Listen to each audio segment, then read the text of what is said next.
Small transaction that takes place in an organization, so that has to be recorded in a particular book which is known as petty cash book. When purchases are made on credit basis, so they will get an invoice that is known as what? Purchase invoice. Capital assets which are being purchased in the purchase book, because in purchase book will record only the goods purchased. Whether each and every outer invoice has a supporting transaction in the books of account.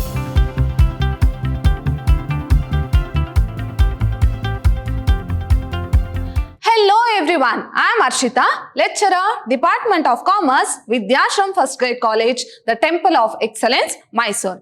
Today we are in the fourth session of Unit 4, that is Vouching. So my dear students, we have already covered many topics relating to this vouching. So what do you mean by vouching? So here each and every transaction in the books of account should have a documentary evidence. So here an accountant, while recording the transaction in the books of account, so he records that transaction with a supporting document which is known as what? Vouchers.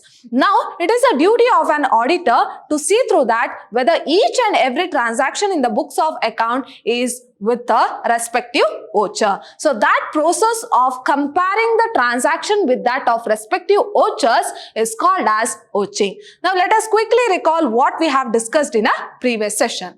So in a previous session, we have covered this topic, that is vouching of wages and salaries. So of course, there are a number of workers as well as employees who are working in an organization. For them, this wages and salaries has to be given, for which the organization will prepare wage sheet as well as the salary that has to be given to the workers. So that has to be compared with the amount which is given actually to the workers as well as the employees. So here it is a duty of an auditor to see through that whether that is no appropriation or no misappropriation of cash has been taken place in respect of wages as well as salaries. And the next topic we have discussed about vouching of petty cash book. So what do I mean by petty cash book? So the number of transaction, that is a small transaction that takes place in an organization, so that has to be recorded in a particular book which is known as petty cash book. That is, petty means what? Small. So the small transactions takes place in an organization, so that has to be recorded in a particular book which is known as petty cash book, and one who maintains this petty cash book is known as petty cashier. So he is known as petty cashier. Now normally this petty cash book works on impress system, where certain amount of money will be given by the main cashier to the petty cashier, and what the petty cashier will do? Petty cashier has to incur that expenses through that amount, which amount is called as impressed amount. So what do you mean by impressed amount? So that amount which is given by the main cashier to the petty cashier is known as impressed amount, and the petty cashier has to see through that all the petty expenses which is incurred in the organization has to be given by this impressed amount. So at the beginning of every month, the main cashier will give some amount as an impressed amount to the petty cashier, and the petty cashier will incur all the petty expenses with this amount. And in the next month, so that amount will be again given by the main cashier to the petty cashier. That is, whatever the amount which is spent by the petty cashier, that much amount will be given by the main cashier to the petty cashier. So of course it is very essential for the vouching of petty cash book also. So how they are going to check each and every entry, that is small entries of petty cash book. But normally these petty expenses will be more in an organization. So what the auditor will do? Auditor will check a part of the petty transaction. So in the sense he goes for test checking. Test checking in the sense what? Among number of transaction, a part of the transaction will be taken and it will be checked. So that is known as what? Vouching of petty cash book, and we have clearly learned or clearly understood what is the concept of vouching of petty cash in a previous session. In today's session, we shall continue with new topic, that is vouching of trading transactions. So trade means what? Buying and selling of goods and services, right? So of course there are number of transactions they have purchased and there are number of transactions that has been sold in an organization, which are called as trading transaction. Let us see how this vouching has to be conducted in relation to trading transactions. So vouching of trading transaction is concerned with credit purchase as well as credit sales. So it contains credit purchase, credit sales, purchase return and sales return. So under trading transaction include purchase, sales, purchase return and sales return of goods and services are entered in the purchase book. So all the credit purchase transactions are recorded in the purchase book. In the same way, all credit sales will be recorded in the sales book and all purchase return of goods will be recorded in purchase returns book and all sales return transactions will be recorded in sales returns book. So vouching of trading transaction also means that vouching of purchase book, sales book, purchase return and sales return. Now what you have to remember, so vouching of trade transaction is nothing but vouching of purchase book, sales book, purchase return and sales return. One main objective of vouching of trading transaction is to deduct the misappropriation of goods. So here it mainly focuses on or in order to reduce the misappropriation of goods. That is in relation to purchase, sales, purchase return and sales return of goods. Now let us see vouching of credit purchase or vouching of purchase book. Of course, I have told you all the credit purchase transactions will be recorded in one particular book which is known as purchase book. That is all purchase of transaction on credit basis. So that will be recorded in purchase book. Let us see how an auditor goes for vouching of purchase book or credit purchase transaction. The main objective of vouching of purchase book or credit purchase is to ensure that all purchase invoice are entered in the purchase book. Of course, when purchases are made on credit basis, so they will get an invoice that is known as what? Purchase invoice. Now, whether all purchase invoice are recorded in the purchase book or not. So, of course, purchase invoice act as a documentary evidence. So, it acts as a voucher, right? So, whether that purchase invoice are being recorded in the purchase book. So, the number of purchase invoice or the amount of purchase invoice should be equal to the total of purchase book. So that the goods entered in the purchase books are actually received and the business pays only those goods which are delivered by the suppliers. Now, whatever the invoice which is there in an organization, for each and every invoice, whether there is a proper record in relation to purchase of goods, whether they have recorded that entry in the purchase book or not. Firstly, an auditor should examine. Let us see how the auditor is going to examine such kind of transaction that is relating to credit purchase of goods. Firstly, an auditor should examine the system of internal check. So, in each and every cases, of course, it is very essential for an auditor to go through the internal check, whether an organization have done the internal check or not. So, if they have done, whether it is effective or not, then he goes for vouching of each and every transaction. So, the first step is what? The auditor has to examine the internal check which has been done by the organization in relation to credit purchases. So, if the system of internal check is not sound, suppose it is not effective, then he should check all the entries in the purchase book in detail. Suppose the organization have done internal check in advance, then it relieves the auditor in this vouching process, because he can go on verifying or vouching the transaction. But if the auditor has not done the internal check or the internal check which is done by the organization is not proper, in such cases, here it is a burden for an auditor. He has to go through each and every transaction. If the system of internal check is sound, or if the system of internal check is sound, he need not check the entries of purchase book in detail. Suppose, so your first step of an auditor in relation to vouching of purchase is that he has to see through that whether the organization have done internal check or not. That is in relation to credit purchase. If the organization have done and it is more effective, then here the auditor need not go through the detail of each and every transaction.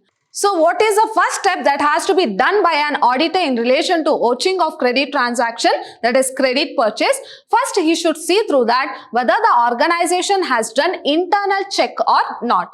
So if the organization have done internal check and it is more effective, then it relieves the burden of an auditor. So he need not go through each and every transaction of purchase book. So if it is not effective, then he has to see through that each and every transaction have recorded in detail or not. He has to go through each and every transactions in detail. Next, he has to vouch the credit purchase on the following line. Let us see how he is going to vouch the credit purchase once he are done with internal check. So once he clarifies about the internal check, after that, let us see what he is going to do. He should examine the inward invoice from which the entries are made in the purchase book. So whatever the goods which is purchased on credit basis, for that they will give the inward invoice. Now the first duty of an auditor is to check the inward invoice which is being recorded in the purchase book. While examining the inward invoice, an auditor should give attention to the following points. Let us see, while examining the inward invoice, so what are the points that has to be remembered by an auditor? So the first one is the invoice is in the name of the client. So the entry which has been recorded in the purchase book and the invoice or the inward invoice name, does it tallies? So here the auditor has to see through that the invoice is in the name of the client. So client is nothing but what? The organization, whereas auditor has gone for auditing process. So client is nothing but what? Organization, where the auditor has gone for auditing process. So he has to see through that. So whether the invoice is in the name of the organization or the client. And the next one is the date given in the invoice relate to the period on the audit. So as I told you, last year's transaction cannot be recorded in the current year, because we have to record the transactions of current year only. So here the book of accounts should contain current year transactions. So if they have done already auditing in the last year, then that entry cannot be forwarded to the current year. For that, what the auditor has to do, he has to see through the date of transactions or date of invoice, whether it belongs to current year or not. Next is the invoice is related to the business in which the concern deals. Of course, it relates to the current business only. Some other business invoice cannot be used in our business. So it has to be belong to the current business where the auditor is going for auditing process. Next, the invoice is initiated by the responsible officer. Now, simply an invoice cannot act as a evidence. It has to be officially signed, right? So it has to be in the name of a official person. So the invoice is initiated by a responsible officer or not. And the next one is the trade discount has been deducted from the amount of invoice, and then only net amount has to be entered. Now, of course, while purchasing a goods, they will give certain discount. Now, whether that discount have been actually deducted and whatever they have recorded in that invoice, so after deducting the trade account, the net amount has to be recorded in the books of account, because that net amount is given by the organization as a payment, right? So it's not that the actual price of the goods. So after deducting the trade discount, so what is the amount is that has to be recorded in the books of account. Next is quantity mentioned in the purchase invoice tallies with the quantity recorded in the purchase book. So he has to see through that whatever the quantity which is recorded in the invoice, same quantity is there in the purchase book or not. For example, if the invoice contains 1000 units, if the invoice contains 1000 units, but in the purchase book it is there only how much? 900. So this cannot happen. So he has to see through that whether the quantity which is there in the invoice, does it tallies with the purchase book. And the next one is He should check after that. So after checking the invoice, so the next step is that he should check the purchase invoice with the purchase book where the credit purchase are recorded. Now he has to tally the invoice, that is purchase invoice, as well as the purchase book where they have recorded the transaction. Next point, he should see that only credit purchase are recorded in the purchase book. Of course, in purchase book, we are going to record only the credit purchase of transaction, right? So cash purchase transactions are recorded in the cash book. So here an auditor, the duty of an auditor is to see through that only credit purchase of goods are recorded in the purchase book. And next, an auditor should see through that, he should see that no entry which is not related to the business are not recorded. So here he should see that purchases not made for the business are not recorded in the purchase book. Of course, we are going to maintain purchase book of the organization. Some other organizations credit purchase cannot be recorded in a purchase book. So for this reason, an auditor should be very careful. So he should see through that whether that transaction is belong to our business or not, that is the client business or not. And the next point is he should see that purchase of capital asset are not included in the purchase book. Why we are not going to record capital assets which are being purchased in the purchase book? Because in purchase book we'll record only the goods purchased. So he has to be very careful if there is any purchase of capital asset, so it should not be recorded in the purchase book, because in purchase book we will record only purchase of goods. And the next one is he should see that all goods received prior to the date of closing and taken into stock are recorded in the purchase book. Suppose after the date of auditing, so if a goods which are going to receive after the date of auditing or after the date of vouching, that also has to be considered, because the transaction has taken place before the auditing date, but the goods is going to receive after the auditing date. So such type of transaction should also be taken in the vouching of purchase book. Next, he should see that goods entered in the purchase book but not received are included in the closing stock. So as I told you, whatever the transaction that has been occurred but the goods have actually not received, so that has to be recorded in closing stock. Next is he should verify some of the purchase invoice with the goods inward book, stock records and challans for the suppliers to see that goods have been actually received. To make sure that whether the goods have been actually received, he has to compare the purchase invoice, inward book as well as stock records of the organization.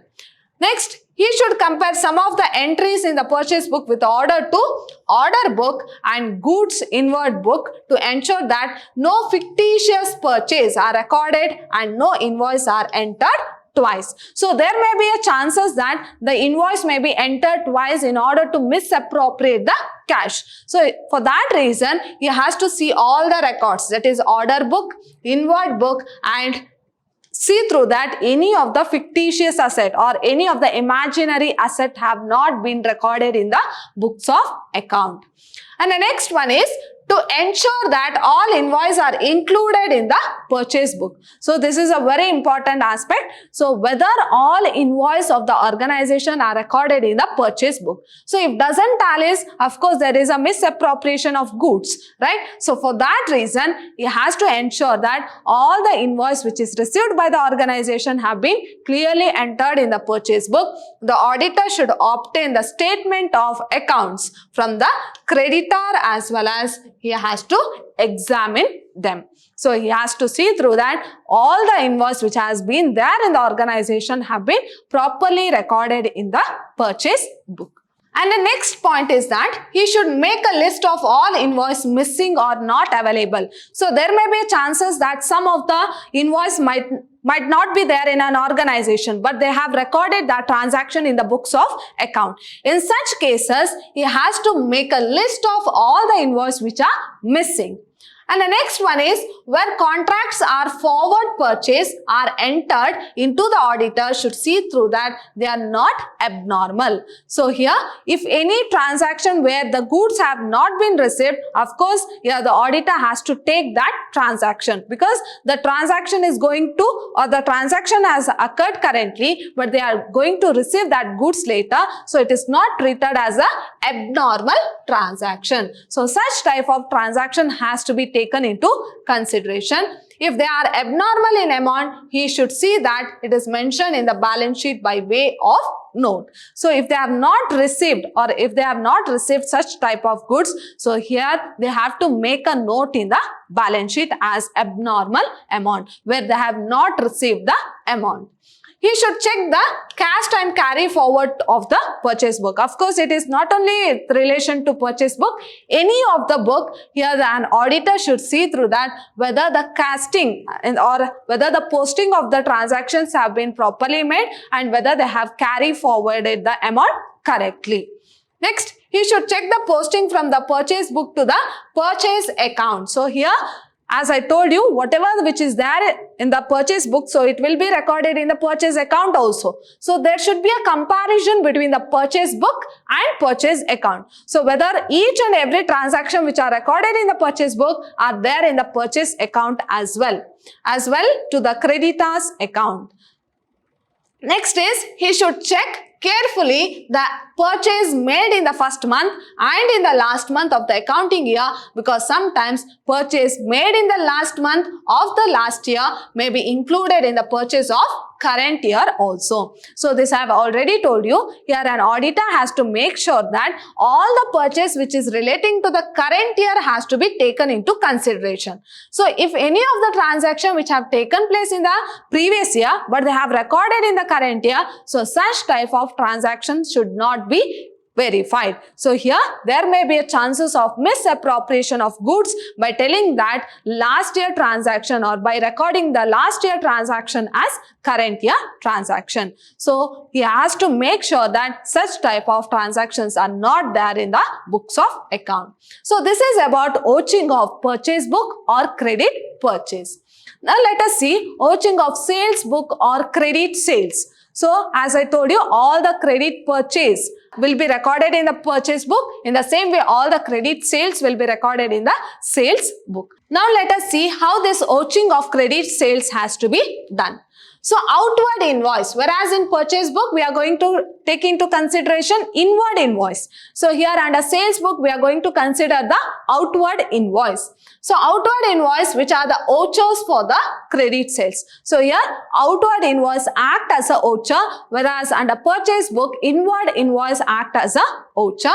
So outward invoice, which are the vouchers for the credit sales, are not completely reliable as they are prepared by the staff of the business. So we can't tell that whatever the sales which is made in the organization have been completely recorded in the sales book, because of course human makes errors. So there may be a chances of error which is made by the staff while recording the sales book. So an auditor has to be very careful in vouching of credit sales. So in order to reduce the fraud or the error which is made in an organization, for that reason, so here the vouching has to be conducted by an auditor. Now let us see what are the steps that has to be taken by an auditor while vouching the credit sales or sales book. First, he should examine the following lines. So the first one is, he should examine the outward invoice from which entries are made in the sales book. Of course, in order to know or in order to detect the error as well as fraud, so first step is what? He has to compare the outward invoice as well as the sales book. So whether each and every outward invoice has a supporting transaction in the books of account, that is in the sales book. While examining the outward invoice, he should pay the following attention. In the sense, what are the points that has to be remembered while examining this outward invoice as well as this sales book. So see that name of the customer stated in the outward invoice agrees with the entries in the sales book. So of course, like purchase book also, here they have to see the name, whether the name has been mentioned in the outward invoice or not. So, and that invoice should belong to the organization also. So the first step is that see the name of the customer. See the name of the customer stated in the invoice. Does it match the transaction which is recorded in the sales book? Next, the date given in the outward invoice relate to the period under audit. Suppose the auditing is conducted on 2020. Then the invoice should be of 2020 only, right? That is 2020 only. So it cannot be of 2018 or 2017. So he should see through that the date of the given invoice belongs to the current year audit. Next, the invoice is initiated by a responsible officer. So invoice has a certain weightage or certain value when it is in the hands of a responsible officer, or whether it is given by a responsible officer. So there should be a signature of a responsible officer who have prepared that invoice. Next, see that trade discount allowed is deducted from the sales price and net amount has been entered. Of course, here also while selling, here the organization might have given some discount. So that net amount has to be taken into consideration. So here not the total price of the goods, the net amount what the customer have paid. So that has to be taken into consideration. And the second step is that he should check the outward invoice with the sales book where the credit sales are recorded. Of course, he has to compare the outward invoice with the sales book. Next, he should check the sales book with the order received book. So here he has to check or he has to compare the sales book with the order received book. So one who receives the order, so that will be recorded in the order received book. So whatever the order which is being received, same quantity as well as same quality of goods, whether they have delivered or not. So for such reason, so they have to compare the sales book as well as order received book and see the sale are genuine and the sales are included in the sales book. Now, whatever the order which is received from the customer, whether that type of goods has been delivered to customer or not. That is, the order which is being received, the quantity as well as quantity is equal to the sales what they have made to the customer. So they have to verify these two books. One is this order received book and sales book.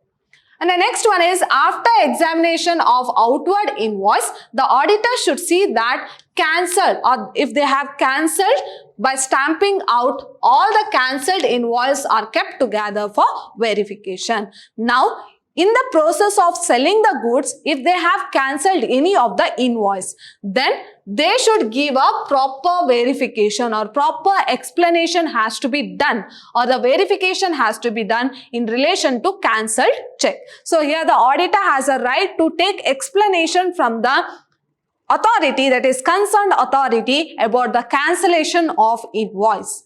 Next, he should see that only credit sales are recorded in the sales book. Of course, cash sales will be recorded in the cash book. That is, not only cash sales, all that cash transactions will be recorded in the cash book. Now, in the sales book, whether the organization have recorded only credit sales, because in sales book, we are going to record only credit sales of transaction. And the next one is, he should see that sale of capital assets are not included in the sales book, because we are going to consider only sale of goods, right? So if there is any sale of capital assets, that should not be taken in the sales book. Next one is, see that goods sent on sales or written on the consignment are not entered in the sales book. Only direct sales to customer on credit basis will be recorded in the sales book. Other than that, if there is any goods sent on sales or on consignment basis, so that should not be recorded here. Next, he should see that goods sold but not delivered are not included in the closing stock. So they have sold the goods but they have not actually delivered. So that should not be recorded in the closing stock. And the next one is he should check the cash as well as carry forward of accounts. Of course, it is very essential. There may be a certain error while calculating the amount or while tallying the amount. In such cases, here the auditor has to see through that whether they have recorded this amount correctly. That is posting as well as casting and carry forward of amount. And the next point is he should check the posting from the sales book to the sales account. So whatever the transaction which are there in the sales book, whether it has been correctly recorded in the sales account. In the sense, he has to verify sales book as well as sales account of the organization. And the next point, he should check carefully the sales made in the first month and in the last month of the accounting year, because sometimes sales made in the last month of the last year may be included in the sale of current year. So he has to be very careful. As I told you, all the transactions belong to the current year has to be recorded. So if the transaction belongs to the previous year, cannot be recorded in the current year audit process. So he has to be very careful with the dates as well as the transaction. So if it is done in the last year, so it has to be recorded in the last year books of account only. So here he has to make sure that all the transactions belongs to the current year. And the next one is, if the trade discount allowed during the current year is exceptionally high, then auditor should inquire to the reasons for the same. So suppose if the trade discount is given is totally high than that of the previous year, then here trade discount act as a, or there may be a chances by giving more trade discount, there may be a chances of misappropriation of cash. In such cases, auditor has to make sure that auditor has to compare the trade discount which is given in the previous year as well as in the current year. If there is lot of changes from previous year to current year, then the auditor has a right to get the explanation from the concerned authority. Next, where the sales are subject to sales tax, the auditor should see the sales tax collected is separated from the sales price. So here sales price is different and sales tax is different. So if any sales tax is concerned with that particular goods, then he has to make sure that sales tax is separated from the sales price and is shown in the separate column in the sales book. So in the sales book, they have to show the separate column that of sales tax. Next, sometimes fictitious sales, that is imaginary sales, can also happen, right? Or in the transaction or in the books of account, they might record the imaginary sales of goods and services, but they have not actually occurred in an organization. So sometimes fictitious sales are included in the sales book to inflate the sales. So in order to increase the sales, some imaginary items can be done as a sales of goods. So such type of transaction has to be avoided. So here the auditor has to make sure that such type of fictitious sales are not recorded in the sales book, and the gross profit and auditor have to take necessary step in order to discover such fictitious sales. So an auditor should see through that no fictitious sales have occurred in an organization and they have not recorded in the books of account. So this is all about vouching of sales book. Now what you have to remember here, under vouching of purchase book, only credit purchase of goods will be recorded in purchase book, and here the auditor has to take necessary step in relation to vouching of purchase book. Whereas in sales book, only credit sales of goods will be recorded. So here also vouching has to be done very carefully, seeing that no fictitious purchase as well as no fictitious sales have been recorded in the books of accounts. So my dear students, in today's session we have learnt about vouching of purchase book as well as vouching of sales book. See you all in my next session. Till then, take care. Thank you.